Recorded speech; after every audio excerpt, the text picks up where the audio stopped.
Ese es el próximo tema esta noche aquí en A Mano Limpia.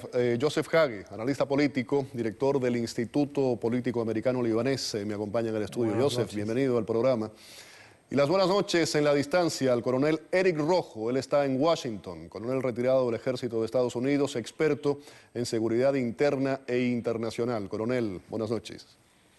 Hola, buenas noches a ambos. Gusto estar con ustedes y su público.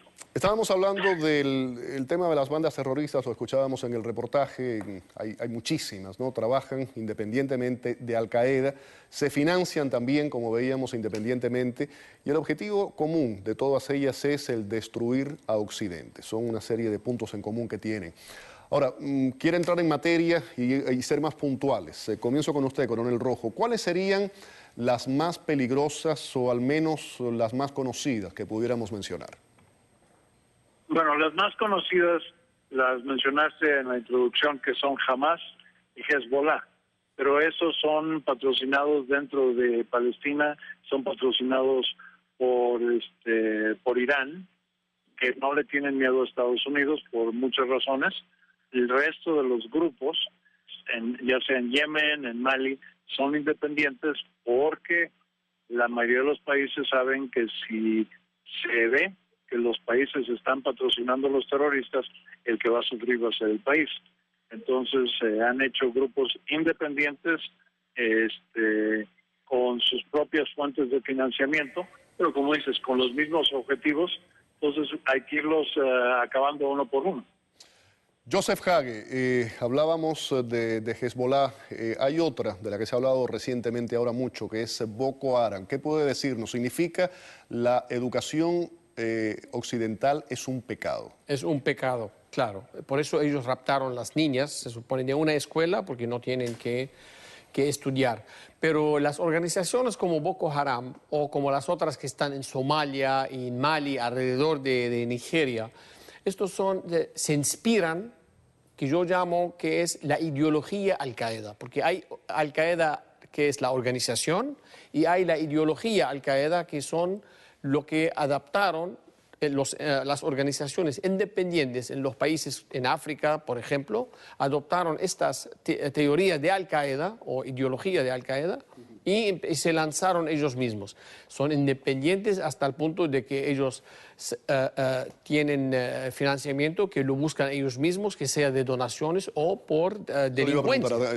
¿Cómo viene ese financiamiento? ¿A través de donaciones? Hay donaciones y hay también ellos son también como pandilleros también en la zona a donde ocupan. Extorsión, secuestros. Extorsión, secuestro, todo. De narcotráfico, cuando se puede, o venta de armas, todo lo que es.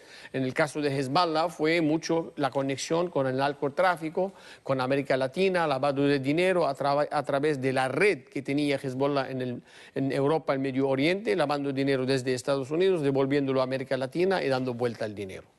Coronel Rojo, el tema del secuestro de las niñas ha sido algo sumamente sensible, se ha hablado muchísimo de esto, la posibilidad, desde el punto de vista militar, que usted es un experto en esto, de un rescate, de una operación de rescate, es muy complicada. Es un territorio sumamente hostil y aproximadamente se habla de unos 60.000 kilómetros cuadrados. Mira, el problema principal es que es un país desorganizado, con poco liderazgo, y a pesar de que es un problema emocional muy grande, como dice Joseph, son gente que se oponen a que las mujeres tengan educación, que puedan avanzar, las están usando para amenazar de venderlas a cambio de prisioneros, y la soberanía del país no se puede violar tan fácilmente. No puede decir Estados Unidos, Francia, México, decir voy a mandar mis soldados a buscarlos. No es tan fácil. No sé si lo perdimos ¿Sí? al coronel. ¿Me escucha bien? No. De momento me parecía que lo habíamos perdido. ¿Quieres, Joseph, agregar algo a lo que decía el coronel con relación al tema este? La razón es, aparte de la imposibilidad de mandar fuerzas extranjeras a Nigeria, que es un país desorganizado, no hay información, no hay inteligencia del terreno y no sabemos si las niñas están todas en el mismo lugar y si están en más de un lugar, ahí divididas en 5 o 10 locaciones, como entonces es casi, digo, no es imposible, pero casi imposible. Hablábamos un poco, todo parte de Al Qaeda y varias organizaciones terroristas a nivel internacional. Países que pudiéramos mencionar como los más importantes que acogen a muchos de esos terroristas, Afganistán, Pakistán, pudiera ser los centros neurálgicos. Bueno, para la línea de Al Qaeda son Pakistán y Afganistán. Para la línea institucional que yo llamo, que son Irán y Siria, que están patrocinando a organizaciones como Hezbollah, y Siria indirectamente patrocinando también a organizaciones, a la organización de Hamas. Los dirigentes de Hamas estuvieron en Damasco hasta que empezó la revolución en Siria, que los acogió Qatar a cambio de Siria. Pero antes Siria tenía en su capital a la organización de Hamas y los que están como Hamas. A mí personalmente me da más miedo estas organizaciones que están apoyadas por gobiernos con mucho dinero, con alcance, que usan su red diplomática a través del mundo para ayudar a estas organizaciones, que una organización doméstica local que hace daño espectacular en el lugar a donde está, como Boko Haram o como los Shabab de Somalia, que las otras que son más organizadas. ¿Yemen? Yemen lo mismo. Yemen es que Yemen hay que mezclar la Al-Qaeda y hay que mezclar las guerras tribales que tienen a través del tiempo. Y ahí entró Al-Qaeda y cobró ahí, ¿cómo se llama?, apoyo de la gente para ayudar a un bando en contra del otro. Pero Yemen está bajo control porque el gobierno de Yemen, aunque no es este gobierno destacado en combatir el terrorismo, pero está haciendo el gran esfuerzo ayudando a Estados Unidos y a los aliados para combatir el terrorismo en su territorio. Así que ahí tenemos más mano para operar que otro lado. Continuamos con este panorama que estamos haciendo, Coronel Rojo. Hablamos un poco de Al Qaeda, de las organizaciones, cómo funcionan, cómo se financian, hablamos de los países en general. Vamos a hablar de nombres, a tratar de identificar algunos de estos líderes específicamente por sus nombres. Vamos a mencionar 2 o 3. Por ejemplo, está el Ayman Zawahiri. ¿Qué otro nombre le parecería que se debe destacar y por qué? Bueno, mira, perdón que me eche en reversa tantito, pero no hemos mencionado a nuestros amigos los talibanes. Correcto. Es otro grupo político muy importante que está hostigando tanto a Afganistán como a Pakistán y dando a la política de Estados Unidos. Si a Estados Unidos abandona sin un apoyo real a Afganistán, los talibanes van a ser donde estaban hace 10 años. Correcto, tiene toda la razón, el talibán. Volviendo al tema original, de lo que le preguntaba originalmente, de nombres de líderes. Todo el mundo conocía a Osama Bin Laden desaparece, pero quedan otros, sus seguidores, los líderes que siguen al frente de muchas de esas organizaciones. ¿Qué nombres deberíamos de conocer? ¿Qué nombres deberíamos de mencionar? ¿Qué nombres deberíamos de temer?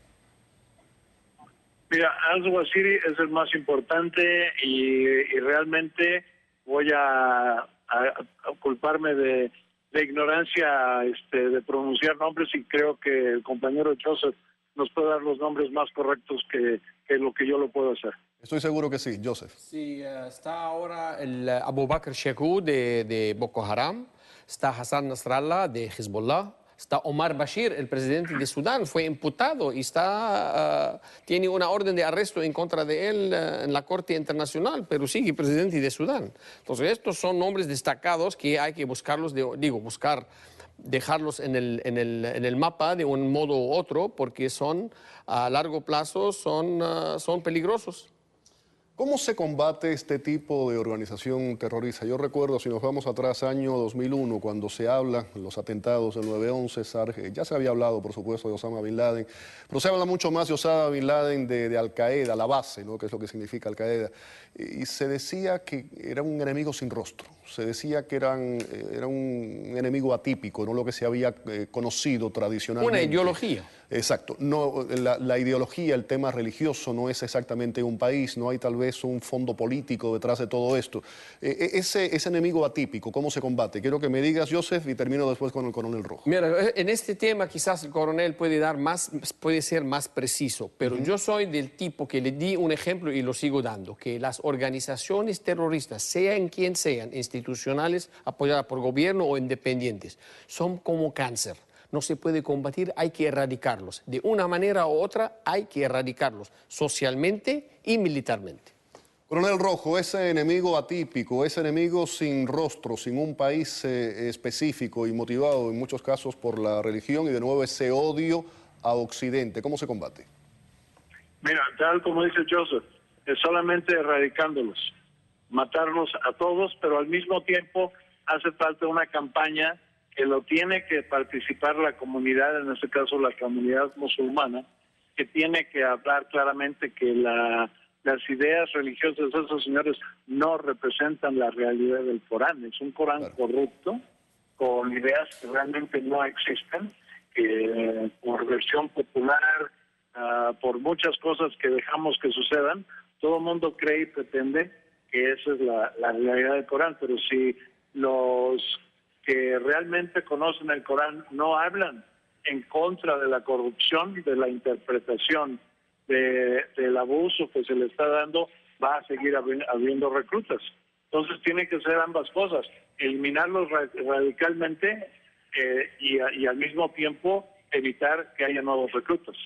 Coronel, gracias por haber estado con nosotros. El coronel Eric Rojo nos acompañaba vía Skype desde Washington. Él es, como decíamos anteriormente, coronel retirado del Ejército de Estados Unidos, además de eso experto en seguridad interna e internacional. Joseph Hagi, también analista político, director del Instituto Político Americano Libanés. Muchísimas gracias. Vamos a otra pausa. Al regreso vamos a hablar de repercusiones del anuncio sobre un presunto complot de magnicidio contra el presidente venezolano Nicolás Maduro. Vamos a hablar de los nombres que el gobierno ha implicado.